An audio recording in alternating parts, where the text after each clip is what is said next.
The title of my presentation today is Changing the Currency. The subtitle is On the Problems of Value and Critique in Art. And I will start out, the method will be a curatorial one. So even though I won't speak about curating or show you any examples of curating today, the talk will consist of a lineup of different positions that I hope are in a productive conversation with each other, even though there might be a lot of antagonism between them. And basically they are all, let's say, theoretical positions that try to somehow use, misuse, or completely abandon a Marxist notion of value, the labor theory of value, in relation to artistic production. And it dawned on me that it's actually a very good time to discuss this, because it's now French Week, and I think a lot of what I'll talk about will relate indirectly to what's happening in the city right now. So, we have no lecture in here, so it's problematic to look and stand, but I'll try. I might sit down at some point, but try standing up. So, in a manifesto from 2012, the Free Art Collective, which one of them is the artist and writer Dave Beach, who will speak here in 2 weeks' time. So I thought that I would start out by entering into a dialogue with some of his work. I don't know if he's going to talk specifically about this manifesto that he wrote together with his two partners in the Free Collective, Mel Jordan and Andy Hewitt. Now this manifesto has this very interesting title, "Economists Are Wrong!" And they start out with the following preamble. Is art an economic activity? Should art be independent of economic pressures? Is the value of art to be determined separately from its value as a commodity? Can we apply the Marxist labor theory of value to art? To consider the question of value in art from a Marxist perspective is, on the face of it, to invoke two kinds of Philistinism. Marx tells us that value is twofold, with use value and exchange value forming a contradictory unity of value. There is no third kind of value. So if art is supposed to be useless and priceless, how can a Marxist engage seriously with art with only use value and exchange value as tools? This is obviously a problem that has long plagued people interested in artistic production, art theory, and that consider themselves Marxists at the same time. Now, as we know, in most simplistic terms, value, according to Marx, pricing can be assessed according to the working hours put into the product. So, just from that very simple definition, we can see why it's somewhat problematic to discuss that in terms of artistic making, since the pricing so clearly do not relate to the hours spent on producing the specific work of art. So a work of art that has taken, let's say, a doodle from certain artists that's taken 5 to 10 minutes to make might sell for millions, whereas a long-term social art project that has taken 2 years will sell for nothing. So there is no kind of relationship between the hours of work and the price. But nonetheless, of course, Free tries to recapture the Marxist theory of labor for artistic production. And they do so in a number of ways. And the first one is they draw upon the theorist Andrew Kleinman, who tells us, and again I quote, "Marxist value theory pertains exclusively to commodity production. That is, to cases in which goods and services are produced for the purpose of being exchanged, or equivalently produced as commodities." They go on to say this is important for a Marxist economic analysis of art, because if the products have been produced for a different purpose, which they claim art has, that of satisfying producers and others' needs and wants, they have not been produced as a commodity. So the kind of way out of the conundrum here is to say, well, this depends on whether the artwork has been produced as a commodity or not, whether it has been produced for a specific type of consumption or not. And according to Free, not all production is commodity production, and certainly not all artistic production is commodity production. Quite the opposite. So, accordingly, if artists increase and decrease production according to market terms, then they are producing commodities. Then they are participating in a specific economy and pricing of art. But if they refrain from that, if they refrain from letting their work be priced in this way, be produced for a specific market, then it somehow avoids the commodity status. This is the argument, basically. So it's a question of, you can say, a political position. Right? It's a question of articulation, you can say even ethical choice. It's an act of will. By refusing to allow your work to be produced for a market, for whatever kind of gallery collector networking, rather letting it be produced for something else, whatever that is, common goods, your own satisfaction, a more hedonistic kind, you would avoid this particular problem of being enrolled into the commodity system and a specific form of consumption.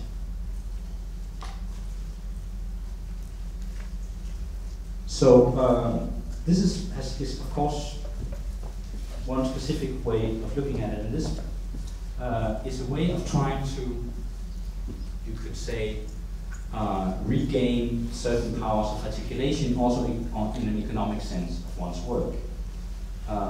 Because they claim that the economic structures of financialization and the market is not something that's inherent to artistic production, but something that interpolates it from outside. So it can be enrolled in the market, or it cannot be enrolled in the market system.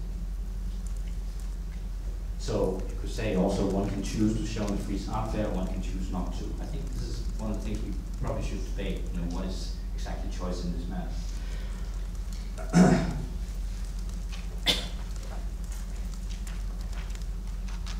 So in this page here,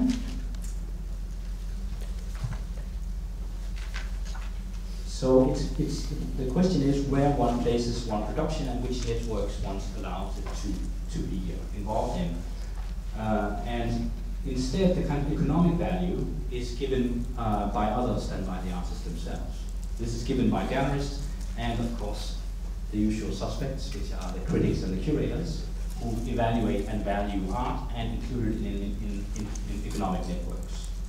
So the economic evaluation of art is external to artistic production itself, and if one keeps that separation, it is possible to some extent to negate these issues of pricing and modification.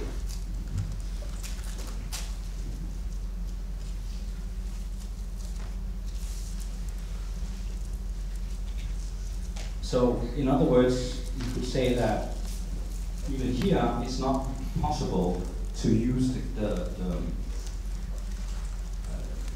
Marxist theory of labor in the pricing of art, but rather to use the Marxist theory of labor as a way of disentangling artistic production from the production of value in the economic sense.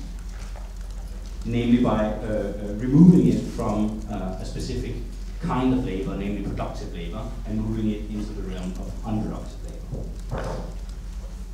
Which is, of course, exactly the situation you have between factory owner paying laborers to extract surplus value, but at the same time, so this is productive labor, at the same time paying his servants in the household, which is pure spending, which is unproductive labor. And so this is the line of argumentation here. Of course, the problem with this is that this would not exclude any object again through outside intervention, to be included regardless of the artist's intention in a certain value system, in a certain economy. And there are of course other ways of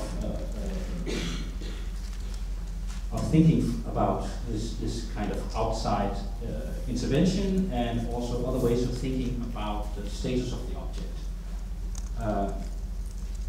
I think that the move here is one that comes from, let's say, an artistic standpoint, from the mode of artistic production, and then towards the object, to try and free the object from economic circulation. There is, of course, another view, which is to, as a starting point, have circulation itself, and then look at the transformation of objects in that circulatory system, and then seeing actually art circulation as a specific example. And I'll come to that, and this is something that we find more in certain forms of postmodern theory that I'll talk about in a minute. So, again, I think these will be things we could discuss with Dave Beach when he's here. I think that their solution or claims, whether ones that they're correct or not, are certainly highly idealistic. Namely, the idea that one can free art from its possible status as a commodity through the focus on artistic production as a kind of non-productive endeavor in the industrial sense.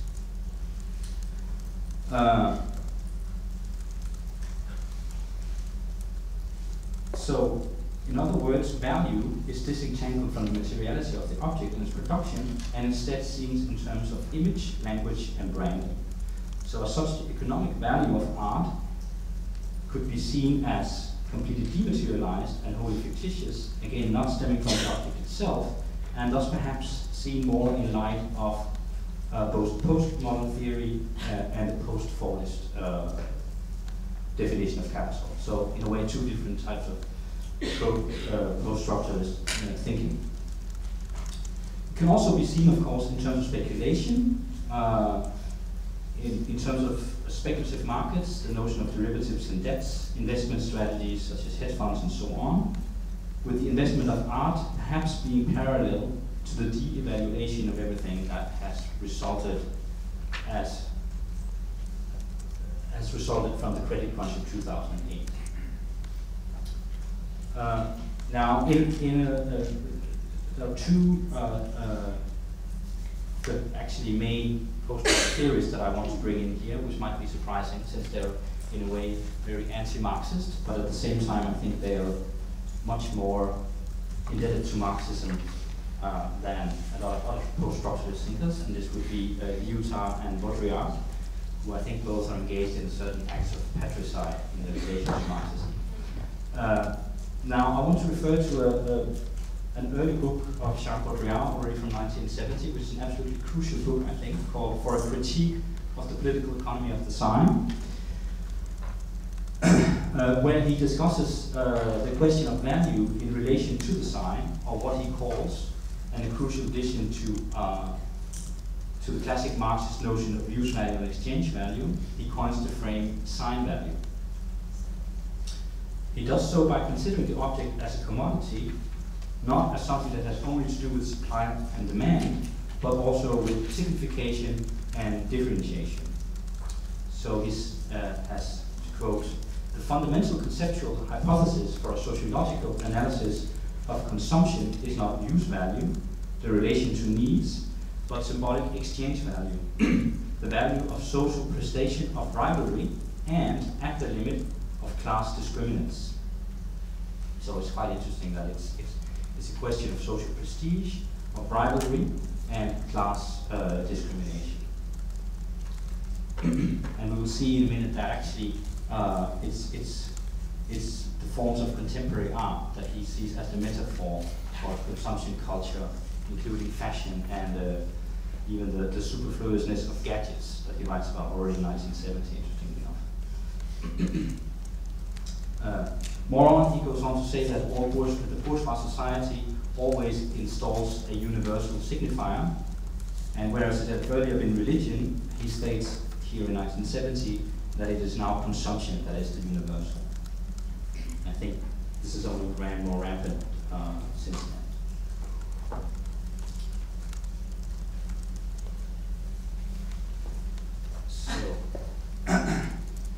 So this idea of sign value can be defined as a logic of signification. And Baudrillard writes, it is necessary to distinguish the logic of consumption, which is a logic of the sign of difference, from several other logics that habitually get entangled with it in the welter of evidential considerations. Here, it's clearly a kind of hostile dialogue or dismantling of the kind of classicist Marxist thought that you would find in sociology at the time. He says, this confusion is echoed by all the naive and authorized literature on the question. 4 logics would be concerned here. 1, a functional logic of use value, in the Marxist term. 2, an economic logic of exchange value. 3, a logic of symbolic exchange. And finally 4, which is his addition, a logic of sign value, which I think is the key term to add to these notions of exchange value and use value. It says the use value is the logic of practical operations. Exchange value is that of equivalence, right? What is equivalent to what? How do you price things in relation to each other? So exchange value is always about equivalence, even though of course it's about vastly differentiating pricing. Symbolic exchange is, though, the logic of ambivalence. And finally, sign value, the logic of difference. So symbolic exchange, for example, is if you, this is an example that he also uses, if you take something like a ring to put on your finger, it's any kind of normal commodity. But at the moment that it's given a symbolic value, say a wedding ring, it's a particular relation. It's no longer an exchange, it's no longer just a commodity, it's a symbolic exchange between the two parties that exchange wedding rings. And with sign value, it's interesting that it's a value of difference. Sign value is then that which differentiates your object from all other objects. Here I think you can already see how we're moving into the notion of artistic production. Goes on to say, so there are these 4 logics. Again, use value is the logic of utility. Exchange value, the logic of the market. Symbolic exchange, the logic of the gift. And sign value, the logic of status. Organized in accordance with one of the above groupings, any object assumes respectively the status of, again in these 4 terms, instrument, commodity, symbol, or sign. And this is actually exemplified very interestingly, I think particularly also since it's this week. The example used to explain sign exchange and sign value is the art auction. And as he says, it may seem strange to be analyzing the ideological processes somewhere else than in traditional political and cultural sanctuaries. So rather than seeing culture as a superstructure, as ideology, in classical Marxist terms, he sees it as a value production in itself. He says the point is precisely that the market for paintings and the auction sale of the work of art permits us to decipher the articulation and thus the process of ideological labor, because they are situated in the context of economic power and the cultural field. The auction, this crucible of the interchange of values, where economic value, sign value, and symbolic value transfuse according to the rules of the game, can be considered as an ideological matrix, one of the shrines of the political economy of the sign. So it has, he says, very notable characteristics, because it is not really exchange value. There's money exchanged in the auction, but it's not exchange value. And it's not a service that's provided, it's not a need. Rather, it's an experimental terrain that has a kind of collective and institutional setting, but a place that separates objects and creates the operation of sign value. The decisive action, Baudrillard writes, is one of simultaneous double reduction, that of exchange value, money, and of symbolic value, the painting itself, and their transmutation into sign value. The sign appraised painting as a luxury and rare object by expenditure and agonistic competition. So agonistic competition is important here. Now, of course, what happens in the auction? In the auction, there is a certain idea of co-presence, even if you have someone else doing the bidding for you, and you do it at a certain remote. And there's a certain fringe, there's a certain level of competition that goes beyond the economic. Rather, it proves economy as economic means as something that you would have as a kind of waste. There's a kind of almost perverse pleasure in spending insane amounts of money in an auction.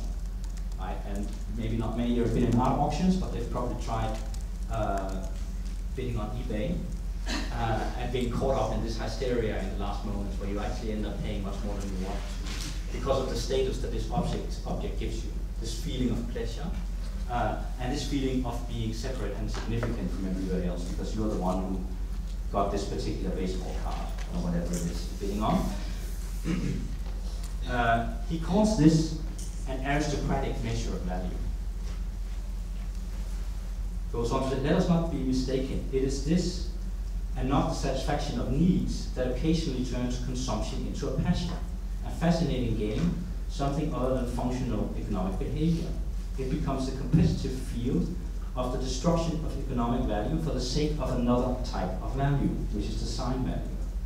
So, of course, by being the only person who owns a particular painting, gives you a status that nobody else has.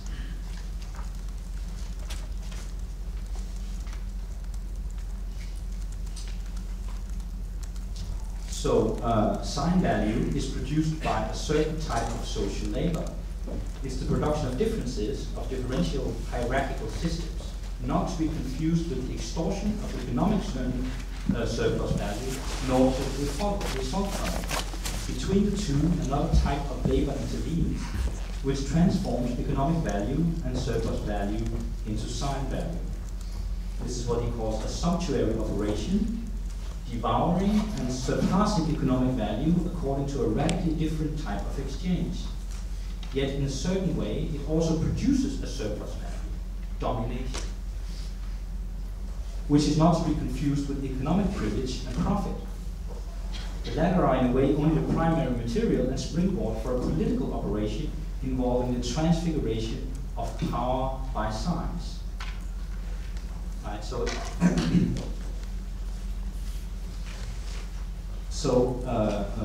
owning these specific objects is of course, in two ways, a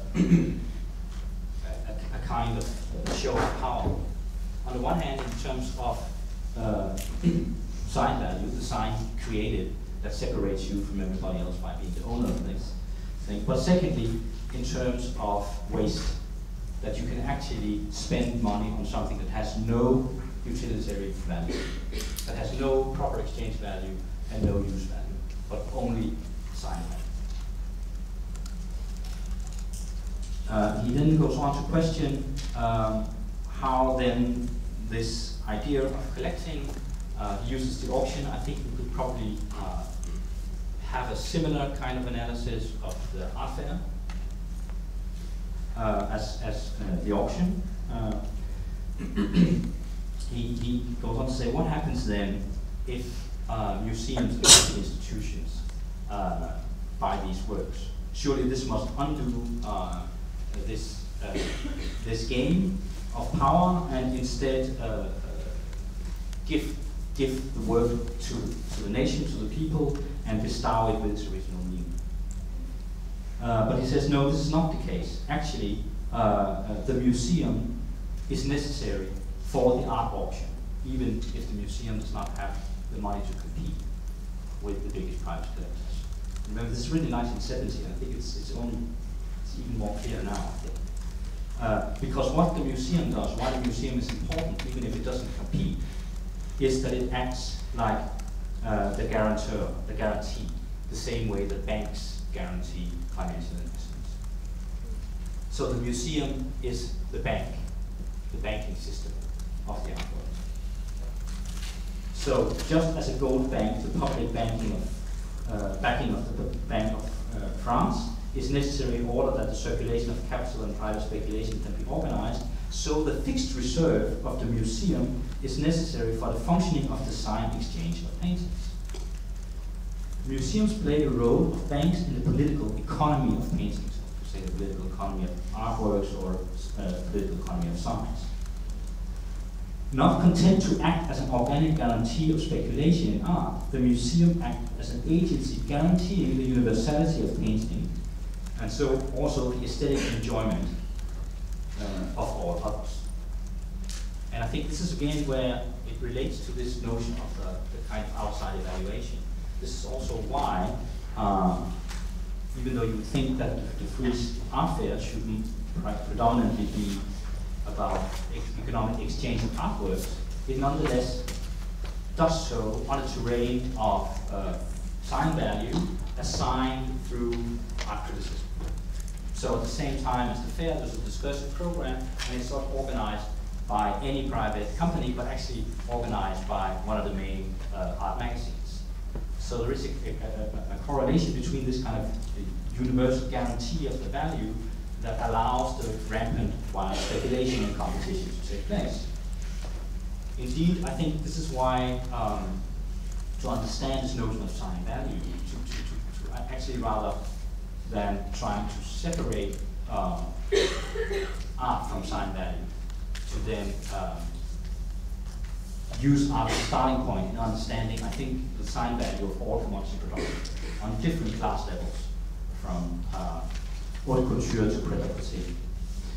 Because what is unique, of course, about artworks is that it's probably one of the few things you cannot just buy with money.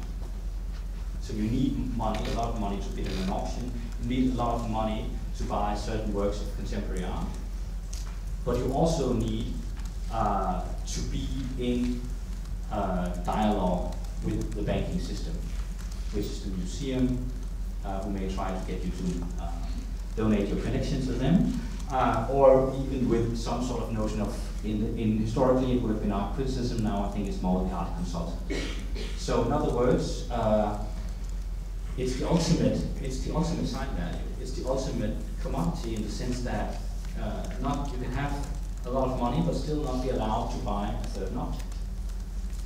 There is a kind of social aspect of symbolic exchange, of acceptance. I think what is also known in sociology as consecration.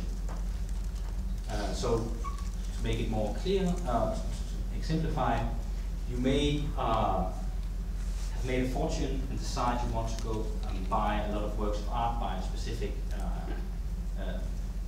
artist, but then the gallery will say, no, you cannot buy this. It doesn't matter how much you offer, you can't buy it. We first need to see that you're a serious collector.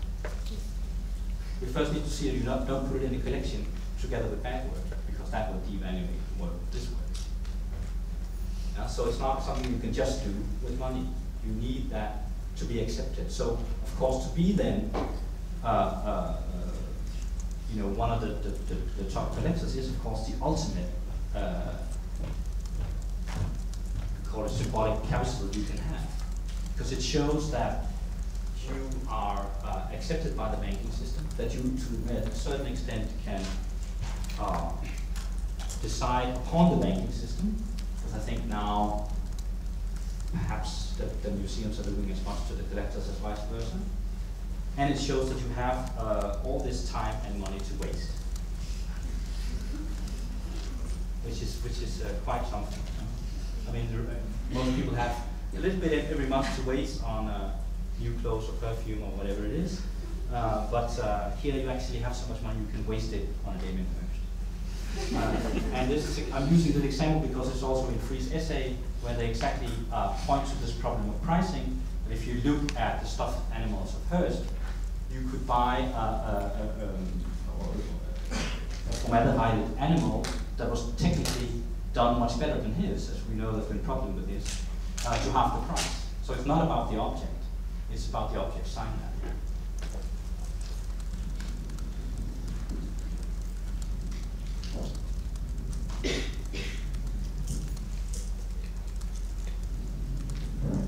So, in this kind of sociological analysis that we are attempted, we see that then there is the importance of language.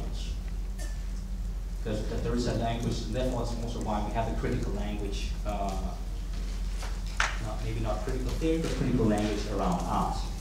And as a kind of afterthought, he also, in this chapter on the art auction, actually says, oh, by the way, this is just what I consider to be the best example. We could take something as intellectual knowledge and make a similar example. And I'll come to that in a minute. That, of course, you have the same sign value in intellectual decisions. But of course, the notion of language is something that you find not even more so in the kind of not in the postmodern theory, but in the post-Fordist ideas of production, particularly from the Italian autonomous movement. Here, of course, post-Fordism would be seen as a general system of production that has to do with dematerialization of labor processes and therefore with how value is created, as something that is again a universalizing structure that affects all areas of production and circulation, including the arts, and its mechanisms must thus be analyzed in the sector that's contemporary art, whether we define it again in terms of commodity production, service work, unproductive labor time, sign value. Now, in a text that's written a few years after Baudrillard, which is Felix Guattari's key text, Capital as the Integral of Power Formations, I think we actually have similar ideas, and interestingly enough, of course, that they were not on speaking terms. Had a very antagonistic relationship, to say the least. In this text from the mid-70s, Guattari writes, capital is not an abstract category, it is a semiotic operator in the service of specific social formations. Its function is to record, balance, regulate, and overcode the power formations inherent to developed industrial societies, power relations, and the fluxes that make up the planet's overall economic powers. This is also what's been known as the semiotization of capital, or some would call it the linguistic turn. And Guattari, of course, takes his cue from Jacques Lacan and his famous idea of the subconscious being structured like a language, moves it into the logic of capital, its expansions and subjectivations, and claims in this text that capital is like a language. So this is the linguistic turn. Accounting, measuring, and the stock exchange are, in this view, all linguistic effects, as is the automation and machinic assemblage of the production and labor process. Sorry. So this notion of the semiotic or semiotization is also a way of describing labor becoming immaterial and the subsequent dematerialization of value. This linguistic turn, of course, you also find in Paulo Virno, one of the followers of Guattari. I will just mention him briefly, because he sees, of course, post-industrial production as the development of capital that has, as he says, within itself, included within itself, linguistic experience as such. So this is in Virno's idea, where post-Fordism differs from Fordism, is that linguistic experience as such has been included into capital. So it's a process without any end product, but rather with endless communication and language games that requires what he calls virtuosity and skills of a performative and thus political kind, basically in the workplace itself, as much as it requires technical or bodily knowledge. This also means that features such as cooperation and informality, traditionally at the background of industrial work, now move to the foreground, or in an image from the assembly line to the project team. Now one can of course also think in terms of moving from studio practice to post-studio practice to relational aesthetics. That's really the parallel within artistic production to this movement. So Virno writes, virtuosity becomes labor for the masses with the onset of a cultural industry. It is here that the virtuoso begins to punch a time card. That's what you're all doing here, obviously. Within the cultural industry, in fact, activity without an end product, that is to say, communicative activity, which has itself as an end, is a distinctive, central, and necessary element. But exactly for this reason, it is above all within the cultural industry that the structures of wage labor has overlapped with that of political action. So you can see, of course, totally in opposition to Baudrillard, he sees in a different sort of Marxist sense, not trying to shift the critique of political economy into a critique of the political economy of design, but rather to say, well, Marxism is a kind of activist philosophy, so it's about moving the space of conflict. It's about finding new spaces for political action. So political action is here in Virno understood in terms of work itself, that is work without an end product, albeit not without products, where the evaluation and thus remuneration cannot be measured in the hours spent producing the objects, as was famously indirectly argued by Marx. He didn't write, of course, about artistic production, and was the case in the industrial era of capital. So this would be the difference between post-Fordism and the industrial era. And Virno uses a very interesting example, namely that of two different types of work, or that the difference between the peasant and the industrial worker, and sees them in relationship to the cultural worker, or we could say cultural entrepreneur, to which we, of course, belong. So where the peasant traditionally is awarded for producing something from nothing, so growing food from the bare earth, the worker is salaried for his or her ability to transform one thing into another thing, transforming raw materials into usable items. Then how do you assess the cultural workers? How do you assess what is it that they do, what is it that they transform? And Virno here has an interesting answer, I think, which has to do with the discussion of time value again. Namely, that they can only be evaluated by their progress in their field, in their professional field. That is, there is no product to show how skillful a priest or a journalist is in convincing their audience. You cannot measure, how many souls a priest has saved, how many readers a journalist have enlightened. Instead, they must be evaluated for their aptitudes and skills of what he calls a political kind, how they are capable of advancing within the system. The quality of the priest can only be seen in this priest becoming a bishop, and the journalist becoming an editor, and so on. And so it is not it's not the good priest that becomes the bishop. It is rather he is a good priest because he becomes a bishop. So it is a matter of careerism and power brokering that is at stake. And I think the parallels again to the art world are only too obvious. How else would we decide who are the best artists or the best curators? By the number of people they have convinced, or rather by the institutions in which they have shown, the titles and awards they have been granted, and so on. I think the latter is the case, because why else would there be the need for endless CVs and bios in every catalog and in every Arts Council application? Clearly, the work in terms of objects cannot be enough. Otherwise, there would be no need for the inclusion of the CV itself. If it was enough with just slides, if it was enough to evaluate the quality of the work as work, then why do you need a CV? However, as Virno remarks, this cultural mode of production is not only a post-industrial sector in itself, it has become the norm. As he says, the intermingling of virtuosity, politics, and labor has extended everywhere. We can thus talk of an industry of communication where the artist figure, as well as the curator, is a role model for contemporary production rather than a counter model. I think it's sort of the same with my job as being program director of curating. It's not because I'm the best curator, it's rather that because I'm program director, I'm the best curator. You can discuss that with my colleagues.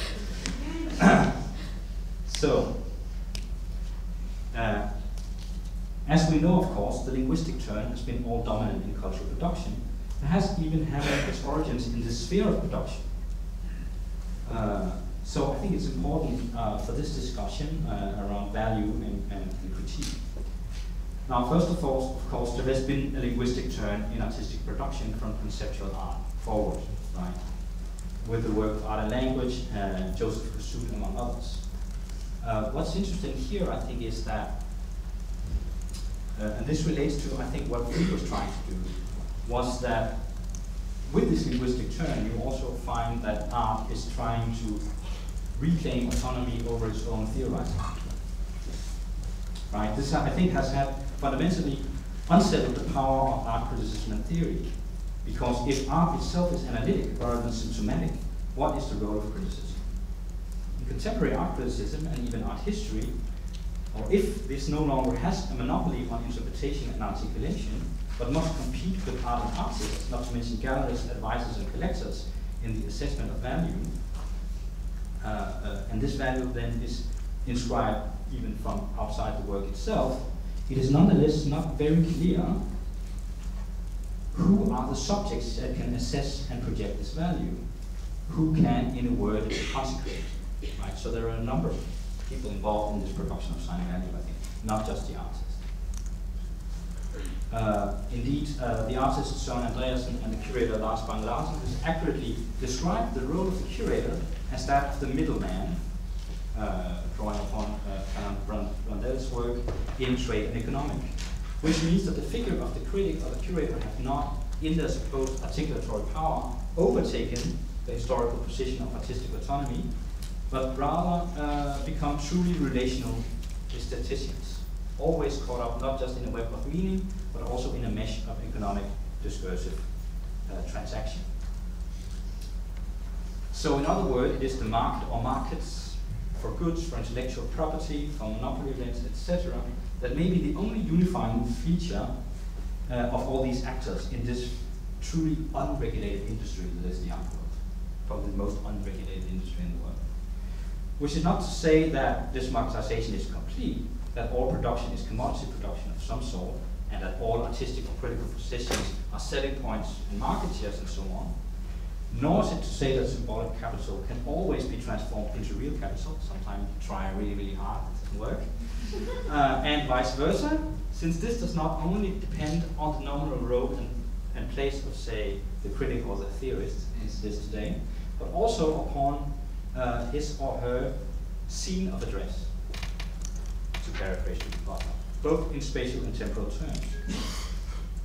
It is positioned on what we can call the position of the speaker, so that any given statement or value assessment, this becomes important when I move on to try and discuss the notion of critique towards the end, is dependent on whether the subject is located within a system that is hierarchical but not stable. So trends and declines in the standing of certain critical positions, certain artistic ways of working, the pricing of a particular group of work, particular practices may at times seem as arbitrary as the seasonal changes in high fashion or the fluctuations of the stock market. And therefore we also have, of course, many attempts from commercial galleries and artists to try and control the secondary market, the art auction, I mentioned before, through various contractual obligations and secret buyouts. So you would write in a contract, if you have, before ever putting this on the secondary market, sell it back to us first. This is a way of controlling, of course, from the gallery's point of view, the pricing of the work. The problem is, of course, that investment into a specific oeuvre on the one hand fixes capital, making it a long-term investment, while the immediate climate is highly volatile and unpredictable. So in this way, investment into art is similar to that of real estate, which always was a kind of theoretical problem in Marx, of course. Because it's traditionally the relay for fixed capital, but in the contemporary, as we of course can see here in this very town, it's a highly dynamic market. So rather than being the place for fixed capital, rents are now that in which speculation happens.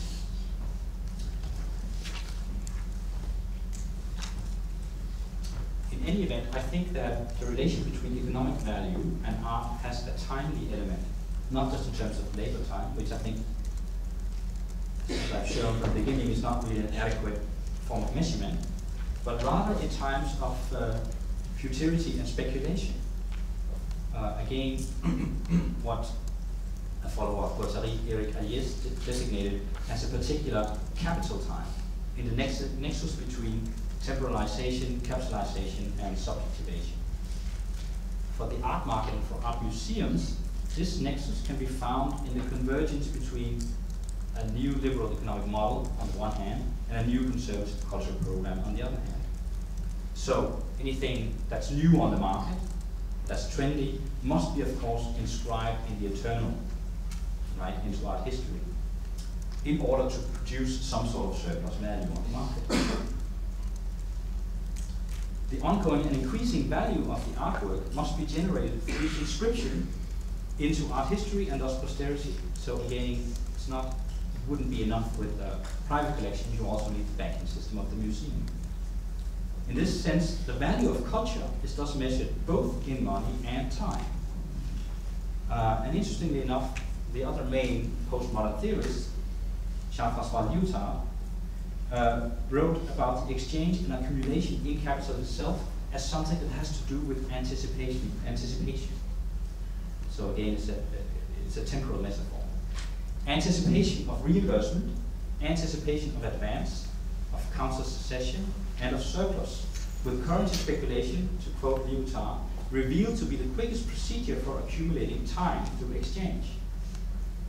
And it's very interestingly enough, this not very well known passage in Lyotard is and what he called the economic genre was written during the first wave of neoliberal reform and deregulation, namely in the early 1980s during Reaganomics in the USA and Thatcherism in this country, which was of course exactly the combination of a deregulated economy and a conservative, even reactionary cultural policy. So, as it were, Lyotard published this critique, and this is probably a complete coincidence, but one that I find hilarious.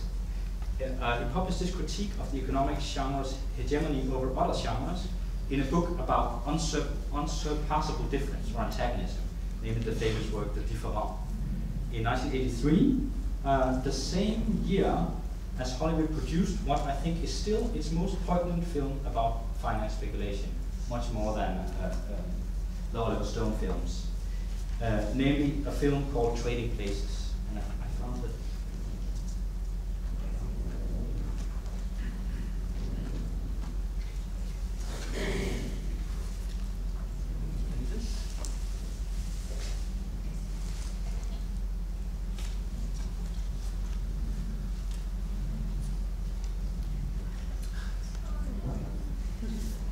Just when we're supposed to have something more entertaining. Try the other one.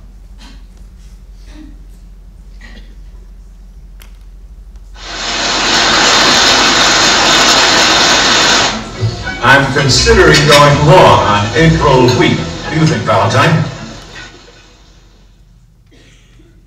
I can think of 3 real good reasons why you shouldn't do something like that, George. 1, the Russian wheat harvest isn't going to be as bad as everybody thinks. And 2, and 3, judging from all these jewels around your girlfriend's neck here, I think you'll need every penny you got just to keep her happy.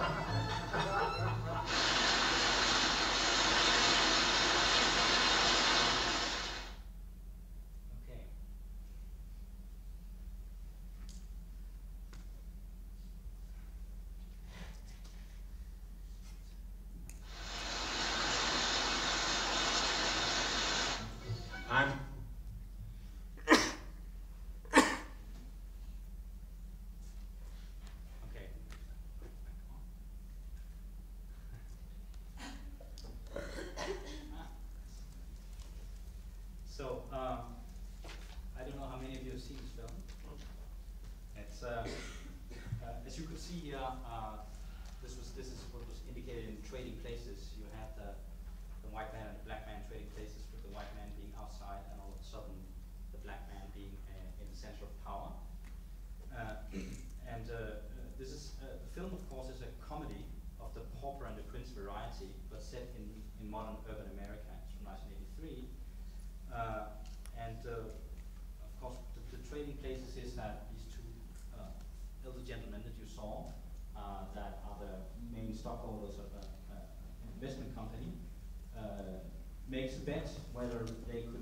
as much money or as little money by firing their CEO, which was played by Dan Aykroyd, the white man, Yuppie, and replace him with a black bum from the streets, played by Eddie Murphy.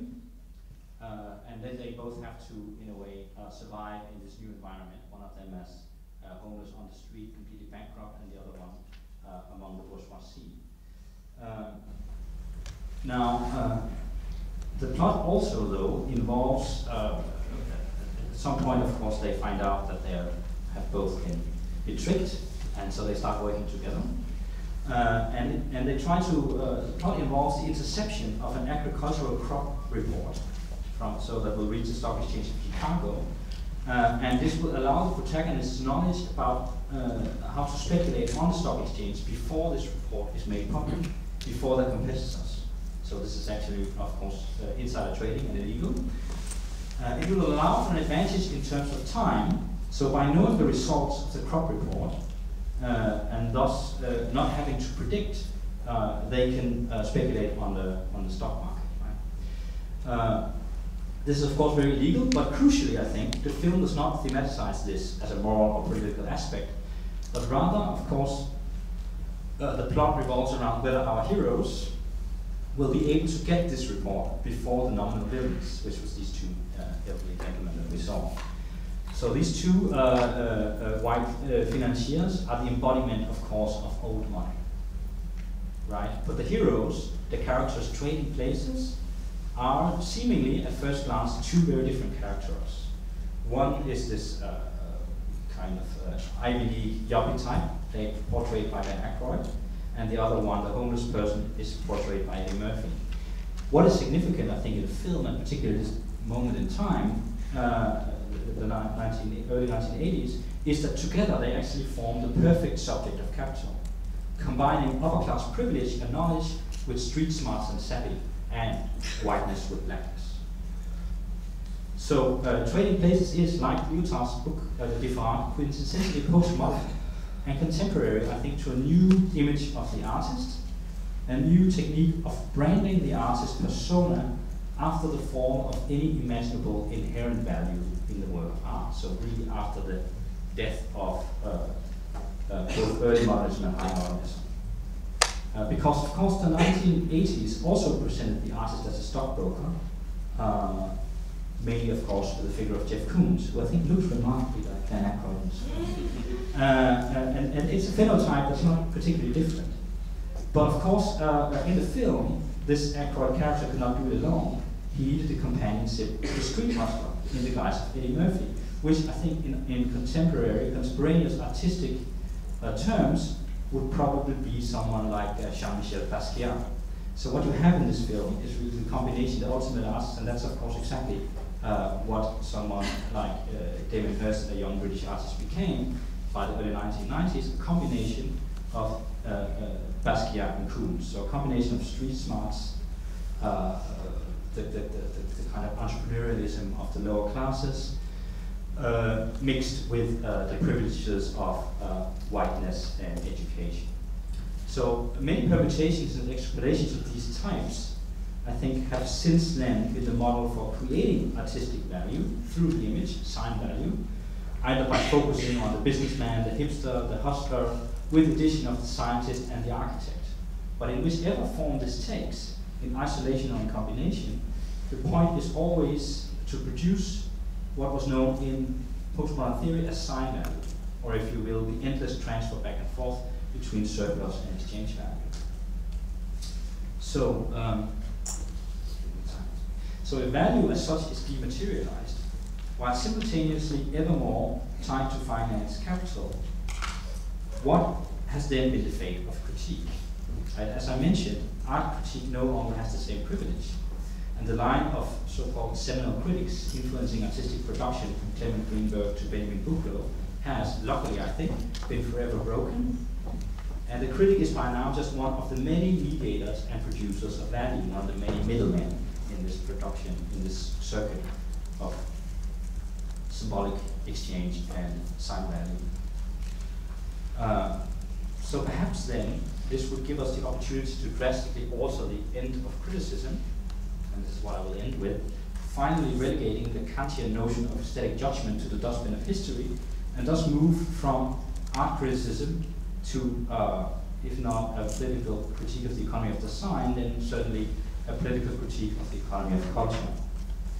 So, if value is not produced through the objects, but produced externally to them, any continued dedication to the judgment of the object would seem nonsensical, and not only nostalgic, but anachronistic and ahistorical. Instead, a critical project must address how value is produced, through which positions and networks, or moreover, how it appears in discourse. And here I will refer to Michel Foucault and his, by now, famous, actually, radicalization of exactly Immanuel Kant in an essay called What is Critique? Whereas reason for Kant was ultimately about judgment, right, and just ethical command. So, if you will, aesthetic judgment is actually about ethics and politics, because the command is, this is beautiful, but by saying that, I command you to agree with me. There's no other point in saying this is beautiful, it is not because you want everybody else to agree with you. Foucault instead saw critique as not about judgment, but as something that suspends judgment. And it's instead about a critical attitude, as he calls it, towards ways of governance, right? So this is the famous word of governmentality. I do not want to be governed like this hard, in this way. I want to be governed in another way. So statements directed towards commands, towards the historical order of things, and towards the ever-present hegemony. And it's interesting that this critical attitude towards governmentality has often been translated into or understood as an effort of speaking truth to power, as Edward Said famously defined the role of the intellectual. So, and we also see it in artistic strategies such as institutional critique, where the critical role is that of speaking truth to power, right? Saying your institution is actually so and so. You say it's enlightening. We say it's suppressive, etc. And they do this based on a kind of heroic reading of Foucault's work on parrhesia, which is the ancient Greek notion of speaking the truth. It means literally to tell the truth, right? And as Edward Said says, you have to speak the truth to power, regardless of the consequences for yourself. And indeed, this is in the two last seminars that Foucault did before his death. He first described parrhesia in this very heroic terms. Telling the truth in the face of power and about power, regardless of the consequences and any personal costs. Indeed, parrhesia in this sense involves telling the truth with the possible cost of one's own life. It is thus uncompromising truth, but also compulsory, something that one has to say, and that one believes to be absolutely the truth, fully and fundamentally. So there's also a kind of compulsory aspect in the second to last seminar. But moreover, for Foucault, the notion of parrhesia has to do with the position of the speaker, and this is where it starts to get more complicated, with his relation to power, because not everybody can speak truth to power, even if you feel so inclined. So, you know, you can be, again, like trading places, you can be the one outside the window and you can speak all the truth you want, but nobody can hear you. So it's completely senseless. You are not in a position as a speaker to speak the truth, even if you think you know the truth, even if you feel compelled. So you have to be in a certain relation to power. As Foucault describes it in ancient Greece, there was this thing called a parrhesiastic game involving both the speaker and the sovereign. It involved some sort of vicinity to those in power that one has, if nominally and potentially, the ear of the despot. So to speak, of course, again, with the risk of one's life, to say to the sovereign, your policies are wrong, you have to be in a certain vicinity of the sovereign, contextually, physically, to say it. And then the sovereign might react with violence, might react with reflection. You don't know.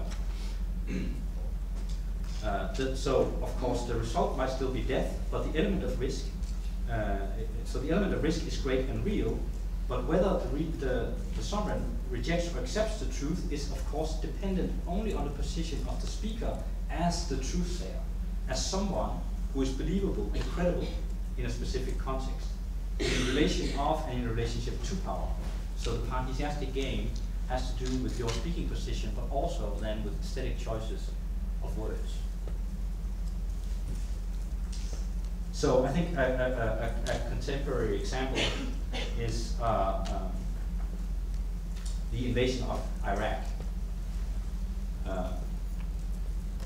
where the leaders of the warfaring nations all acknowledged the protesters' right to demonstrate, but also made it clear that they in no way felt obliged to listen. Right? George W. Bush famously said, "It's good that they're protesting, this shows that we're in a democracy, and I reserve my right to disagree with them." So in that sense, the sovereign, your position as a speaker was nonsensical, because you were not one of those to whom the President of the United States felt obliged to listen. Probably similar in this country, although we would probably be able to phrase it slightly differently. Simply put, such protests may well, might as well be the incoherent ravings of a lunatic, because the position of the speaker in no way qualified them for being taken seriously, because you are not either an advisor to the government or a threat to the government.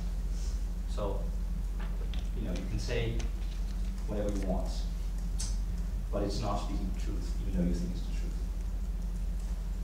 Now, as I said, this description of the parrhesiastic game, which comes from the lectures that Foucault held in the United States in the early 1980s, and in his second to last seminar at the Collège de France in 1983, was actually to undergo a further complication and even contradiction in his very last seminar, that of 1984. It has to be said, this has only recently been published, so for example, Edward Said could not have read it when he wrote his essays on speaking truth to power. So, and rather than focusing on the role and the position of the truth-sayer in relation to power, Foucault shifts parrhesia onto the self. What does it mean to speak the truth about oneself? This would indicate that speaking the truth also means self-reflection and the willingness to disclose the position from where one is speaking and through which means and methods one is constructing the speaking of the so-called truth. To speak the truth is also to speak the truth about oneself and one's act of speaking, thus exposing subject and object of the speech equally. Now, at this time, perhaps provocatively, to return to the notion of power, remember that we saw in Guarantors that capital is really about power. In Baudrillard, we have the same example, that sign value is about domination and power, not about the extortion of surplus value. Foucault said in his very last interviews, actually I was never interested in power. It's very surprising, because I was a philosopher of power. I was only interested in the nexus of power and knowledge in the sense that it circumscribes the subject, or more precisely, the subject's relation to truth. So all of a sudden he claims that the care of the self, the subject, and the truth were the dominant themes of his thinking. So it's not really truth. But in this sense, critique is also self-critique and concerned not just with claiming the truth, but with what he called living truthfully. And what could that mean to live a true life, both in relation to the self and to governmentality? And this is where, in the very last seminars, Foucault again looked into ancient Greece, partly Socrates, but even more so into the Cynics. And he did a kind of re-evaluation of the Cynic thought. So, not to be understood what we mean by cynicism, by not caring, but rather what he called the philosophical truth production as a scandalous event. So, for the Cynics in ancient Greece, parrhesia indicated a way of living with the truth, no matter how unpopular it may be. Truth is both invasive and proved by example of how one lives. So following Socrates, the Cynics saw parrhesia as mainly political, but in a pragmatic or technical sense, but even also as ethical, as a way of entering a discussion by not answering a given problem, but by turning it around, by altering the parameters of the discussion itself.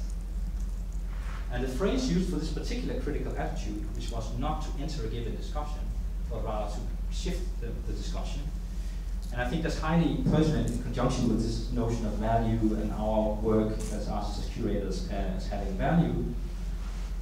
They use the term changing the currency. So this was the critical attitude, was to change the currency. So basically the parameters through which the symbolic exchange through which one speaks. In economic terms, changing currency normally is understood in the sense of devaluation.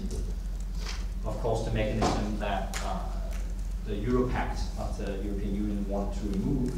But here it refers to not accepting the terms in which a given situation is articulated. So rather than discussing the pros and cons of a specific political problem, the cynics would reject, or let's say the economic pact, the cynics would reject the whole economic system. Such an evaluation of critique can, of course, have wide-ranging implications of both artistic critique and political theory. If the latter has been noticed in the idea of moving from criticism to critique in the Foucauldian sense, I think it becomes interesting to think of changing the currency as a possible artistic practice. So,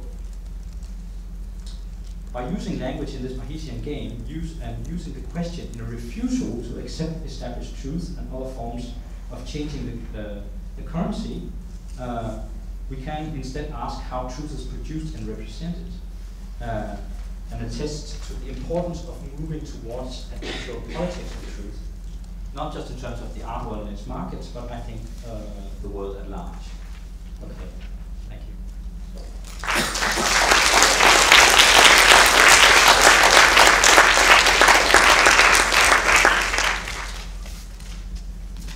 So I think we have a moderator today, but try and set the microphone around.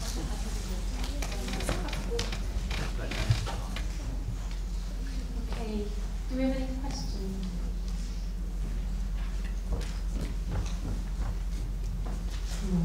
Can you speak more about unproductive labor? Can you speak more about unproductive labor? And then, Do you want the microphone? no, where was the Paulo Birno reference? Was that? Okay. No, it's easier.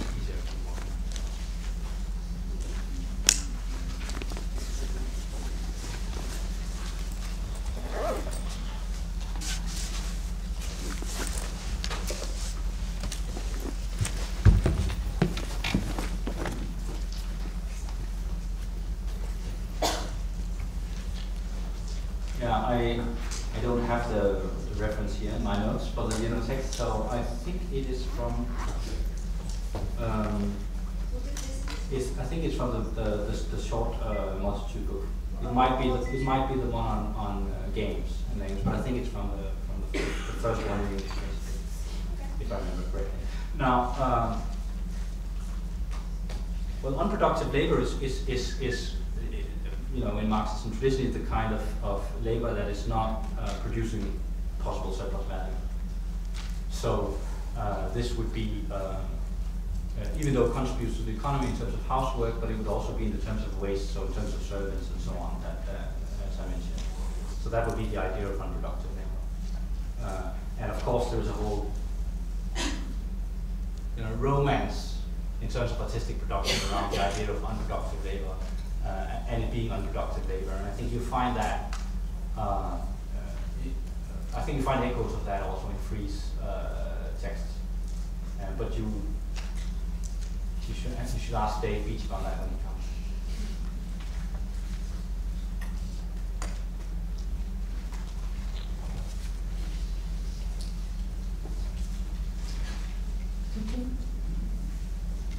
Hi, thank you for a very interesting talk. Can I just make a point? When you were referring to Baudrillard's text from 1970, it's striking how contemporary it sounds and how it relates to the current situation in the art market. However, do you think the shifting of the selling of the artworks to online and sort of the fact that there are more anonymous buyers at the moment, and it's easier to acquire certain collections than it was, say, in the 1970s. And museum, in a sense, is less powerful, because I think there's also a tendency where collectors are almost asked to go back to museum and become trusted. So their opinion suddenly requires a bigger sort of cultural importance. So do you think there's a shift in power in this sense? Yeah, I think there might be, in terms of that, certain collectors for sure has a power that's more equal to the banking system, if you will, the museums. So I think that has shifted a little bit, but it surprises me. It's surprising how, to me anyway, when you talk to certain collectors, and how it's still very important for them to work with advisors, with curators, and with museums.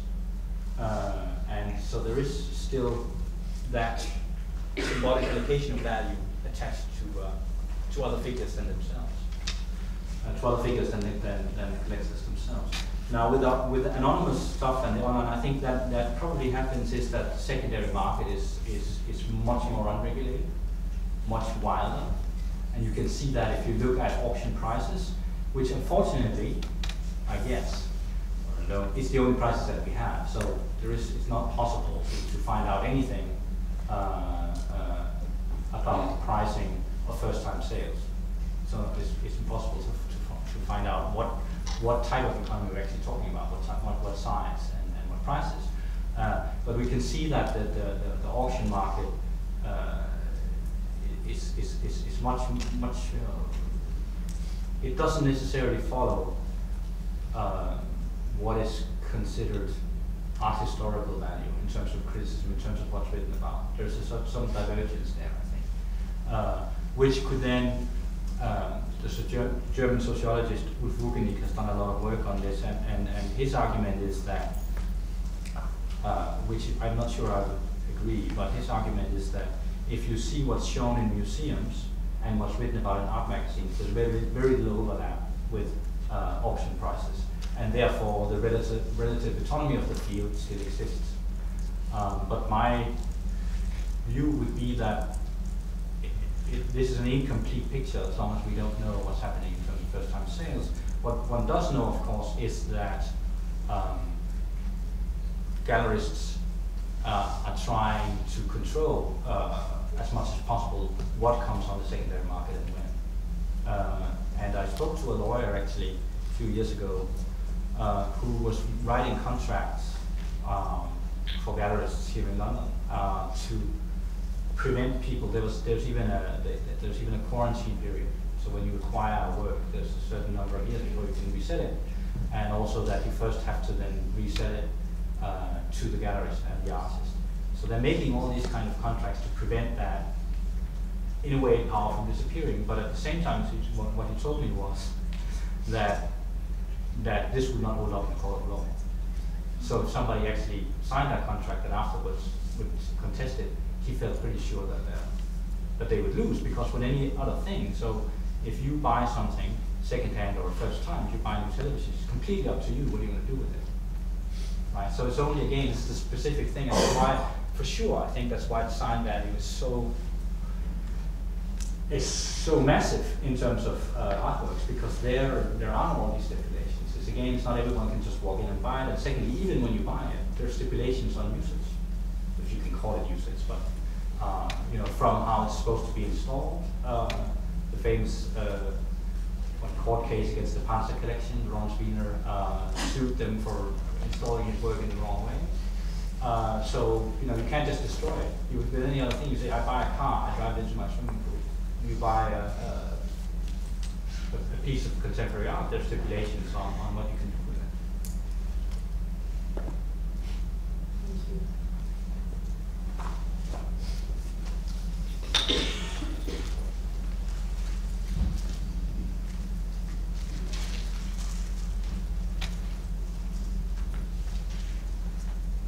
Hi, I just wondered if you could give any examples of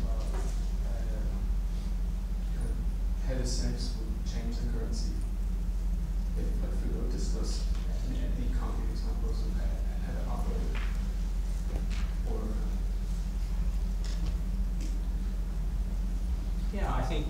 it's sometimes, I think, to use an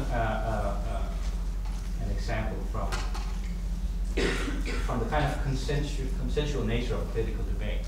There was this very interesting reaction from Miliband when one of the tabloids wrote about his father, who was also a Marxist theorist, and said, you know, the father of the Milibands actually hated the United Kingdom from the horrible, you know, capitalistic liberal society, and he hated it, and they wrote that as if though it had something to do with labor policies. But the response was interesting, because the response was from Miliband to say, that's not true. He was very grateful that he was accepted here as a refugee, and he loved living in England, which was just, you know, was probably told by his advisors. I think the opposite was probably true, considering that Miliband, the old, was a Marxist theory. It's very hard to imagine that he would be in love with the United Kingdom. You know, and with any nation state, you know, that seems very strange to have, for a Marxist to have affinity to a nation state or a nationalist culture. So there, I think, you know, you could, the change in the currency would have been to say, yes, and so what? Then, you know, I don't enter this discussion. Rather, I would discuss something else. Yeah, I think so. I think that so there are many of these kind of debates that are constantly looping in the same sort of language games, where you sometimes wonder why.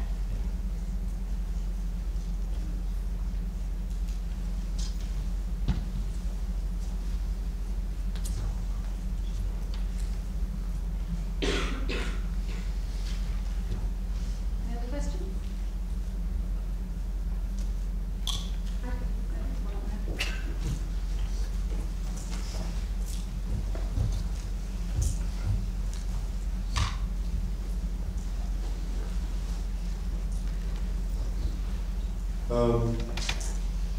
I was interested in what you were saying before about artists making a choice between like investing in the value of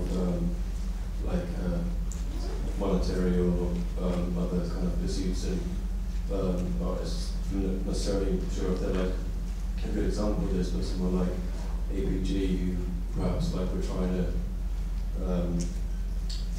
find like alternative ways of investing, you know, in value or alternative values, but then like say, then they take like by the whole archive and like I guess it obviously into the kind of different sort of set values at that point. The people like how you would sort of it kind of enters the like the so-called like commercial market perhaps at that point, but what do you think about that kind of transition? I mean, I don't have any kind of principal issue with it, really. What I think is, I find with APG interesting is, of course, that again, if you look at their trajectory, it's also a question of the position of the speaker. So they came from a very specific background that gave them access to all these industrial leaders that made it possible to suggest what they suggested. So that's one aspect. The other is, of course, that I think it's from a very specific time where basically pre-neoliberalism, where you still had if you will, a compromise between capital and labor, which was the so-called social-democratic model. So I think it speaks volumes about those ideas. I think it's a very social-democratic art project. And I think that's also why it would be difficult to think of a similar project now. I think it would certainly be inscribed in a different way. So I think that the text there would change with the context, so to say.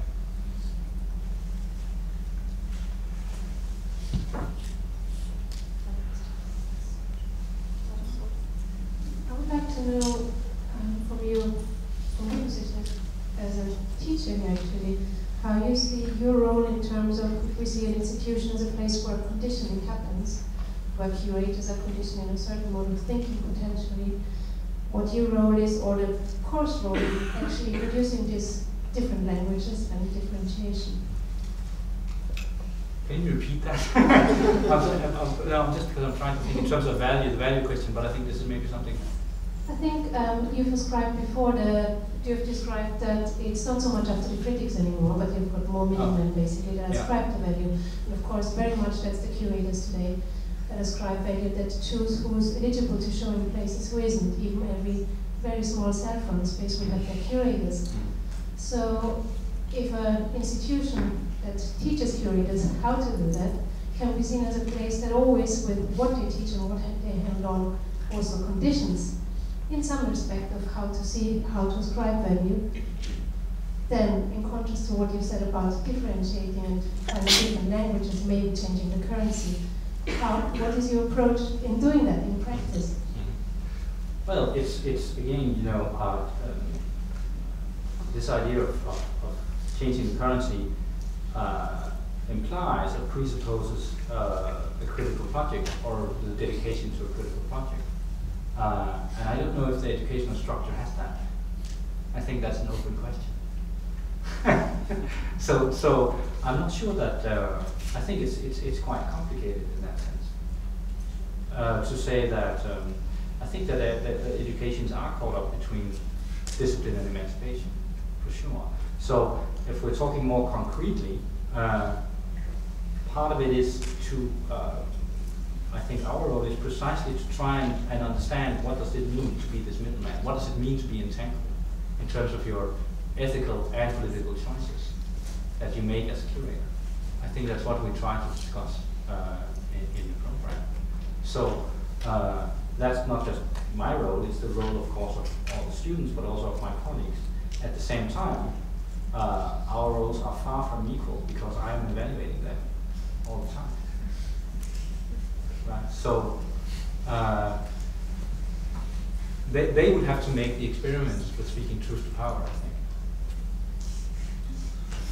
to the core. Good luck.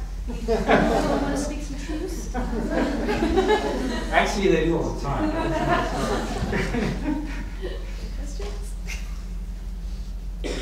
I was just going to ask a little one about, you mentioned relational aesthetics, and you also mentioned the Arts Council thing about, you know, having to put your CV down for funding. It seems to me actually it's changed a bit quite recently, and it's less about the CV and it's much more about engaging with certain audiences. So I was wondering if you want to say a bit about how that use value. There's been certain art movements that have tried to go against the art market by evoking use value, like out of the ordinary. And I was just wondering, but then Claire Bishop has talked a lot about how that can sort of feed into the hands of power to create that feeling of a sort of cosy network society. So I wonder if you could say a bit about that. Oh, God, nice. Yeah, it's that's the less I have to say about Claire Bishop, the better. Well, first of all, I have to say that I don't have enough knowledge on those changes, if they are what you say they are. My experience is that they still look at, well, I think they have several parameters, so they will still look at, you know, what is the artistic production, and that's usually judged through how much you've shown and where you've shown. Those things probably go together. Now, I don't know if I know that, of course, that there's this enormous interest in outreach, right, and also with museums. So it's part, of course, of what they have to do. It's also part of what the college has to do. But I think that those are largely language games. Actually, I'm not sure how much it actually affects production, but I could be wrong.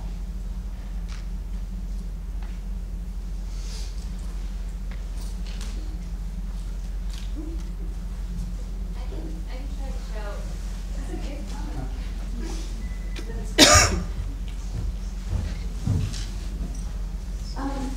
When you're talking about changing the currency, are you talking about changing the way the sign value works and that we don't invest ourselves in sign value, or changing the currency in terms of like maybe turning art into like a gift society or something. So I'm just trying to think like what that really would look like if we're not, as artists, if we don't want to participate in some kind of market value, like how do we survive as artists? So that's just what you think. Yeah, I think that this is. I think there are different markets, so I'm not sure that there is anything that's outside markets, if you will. So when I'm talking about changing currency, I'm not talking about economical survival strategies per se. Not at all, actually. So what I was trying to get at there was that this idea of looking at established languages as certain currencies, that is a place where I think critique has a role to play. And with the sign value discussion, Baudrillard wrote then in the early 70s that only a kind of understanding of the process of value in terms of sign value could you have a revolutionary project. But I think he very quickly abandoned that at the same time, right, and became almost counter-revolutionary in certainly his older days. So I would see it more as a condition. So sign value is not necessarily a critical tool, but a condition that I think should be integrated and added to these other notions of exchange value and use value. But I think that these things happen concurrently. There is use value in certain things, there is exchange value, obviously, but there's also sign value. And of course that happens with brands and so on, but it happens to an extreme degree with artistic production. So I think there would be different ways of thinking about it. I mean, if we be on a very low pragmatic level, let's say this Dave Beach's collective, they make their living from teaching, not from selling money. So in terms of remuneration, it would have to be other sources. Because certainly in this country, the state funding, the arts council funding is decreasing. So you can't base for sure your livelihood on that, which you could have, which you actually could at the time that Baudrillard was writing.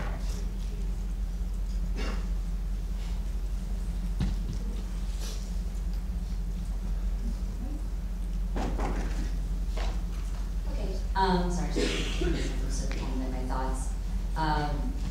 I suppose in regards to artists sort of gaining, capital gaining as a sort of currency, or I guess wage, and the idea that art itself cannot be wage labor, and the desire, I suppose, of like the art modern, the kind of mystification surrounding art that keeps it not a wage type of labor.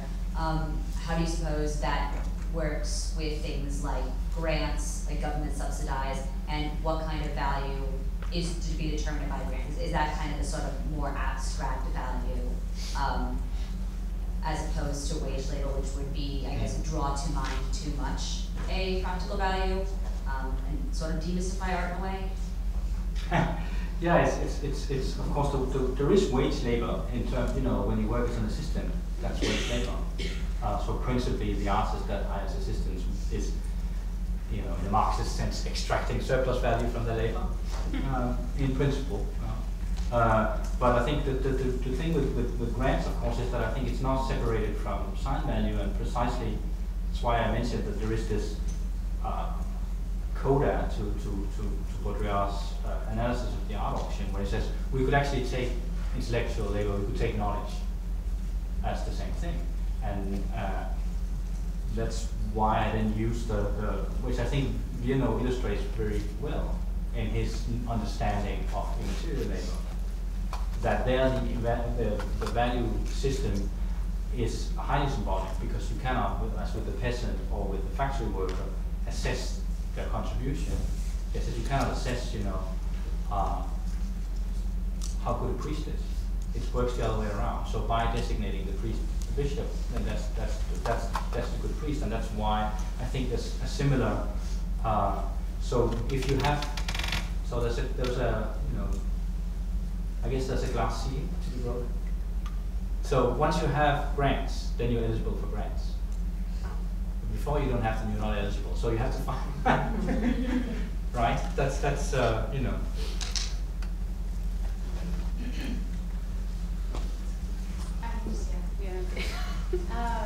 What about the discrepancy between how art students are taught to evaluate their work and curators are taught to evaluate their work?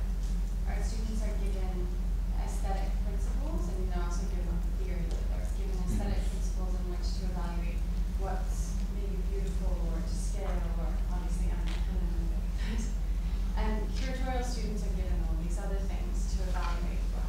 So does any of that play into the market, and why is there a discrepancy between the way we're taught to evaluate? But is there a discrepancy? I think isn't that depending on the education, on the program? Yeah, I guess it's depending on the program, but just this program as an example. Is that some of the people who study MFA fine arts would have to answer? Is that how you're taught? Is that? Aesthetic principles as part of your education, because I know that in ours that we are not looking at things from an aesthetic point of view. You'll find that probably neither are MFA students. The artists aren't looking from an aesthetic point of view generally in Britain. For like UFT, for example, and Waterloo or any major Canadian universities in Canada, those MFA students are taught aesthetic principles. The way we receive color, the way we respond to color and shape and form and those kinds of things. Whereas the curatorial programs, we're not given any sort of concept on, hang things like this because it's more pleasing to the eye. Like that never comes into play. And I just find that it's interesting that maybe art students evaluate the beauty of something based on the history of the beauty of things, whereas curatorial students are really taught to evaluate it based on, social importance, political importance, movement importance.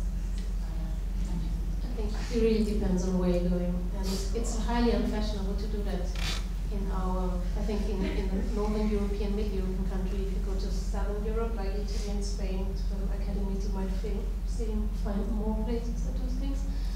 I think I can hear the giggling, and I find actually some of the things very useful to know.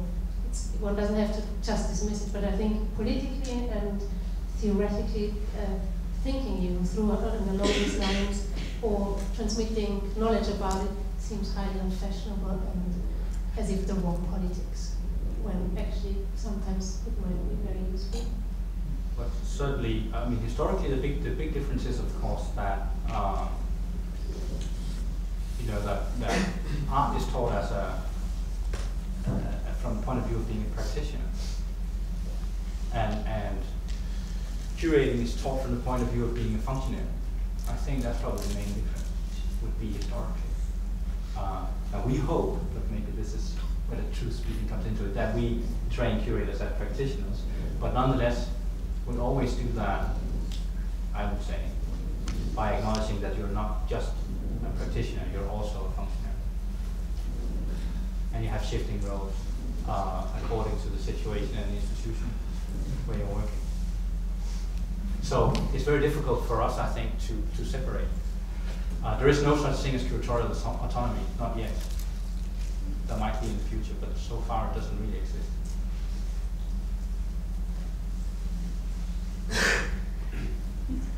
Maybe I ask one last one in relation to that. If I became curious now, how do you see the value of aesthetics, even though that's such a broad field, or maybe more the aesthetics of language, which maybe is what relates more to what you said? You mean in curating? Yeah. But it's impossible to separate that, because the curating is always setting ideas into form. Whether that form is in terms of presentation like this one, or a screening, a talk series, or in terms of an exhibition without any written elements. It is always that. So I wouldn't make that distinction. It wouldn't be possible for me to make that distinction. It's rather that, of course, there are different institutional entanglements, and that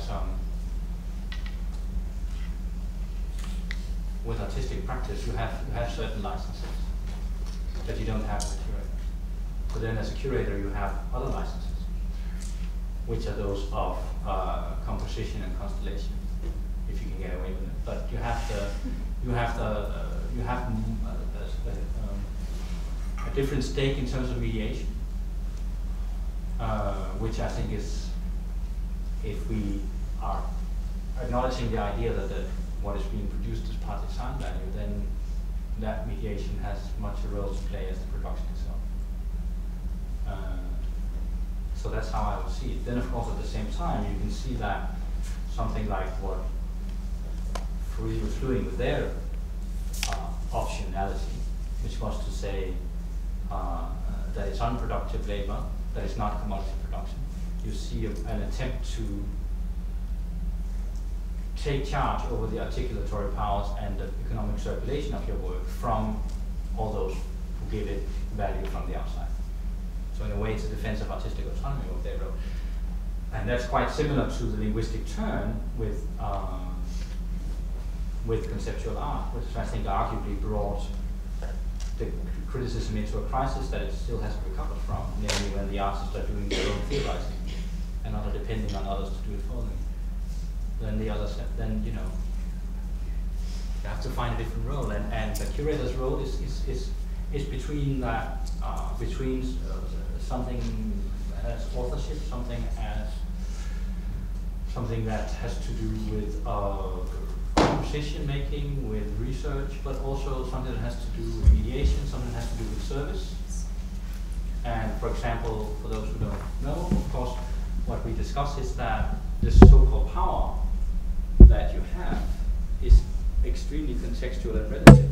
Because of course there are many situations, and those tends to be the ones that most of our students find themselves in as students. The power of articulation and the symbolic capital is mainly on the artist and not on them. Right? So that's completely different from perhaps my position, but certainly for certain museum curators for big institutions, then of course the power is shifted in their favor. So if you're a curator of documentary, it's very difficult for the artist not to say, no, you can't show my work. I cannot show with you, or I don't want to be shown in that way. Then the critique of governmentality shifts a little bit, like, okay, it's okay to show like that, but can't we not have a little bit more light over here, please? That's a different discussion than being approached by a curating student who says, I really would like to show your work. I don't have any space and I don't have any budget. Would you like to participate? The power is slightly different there. Anyway.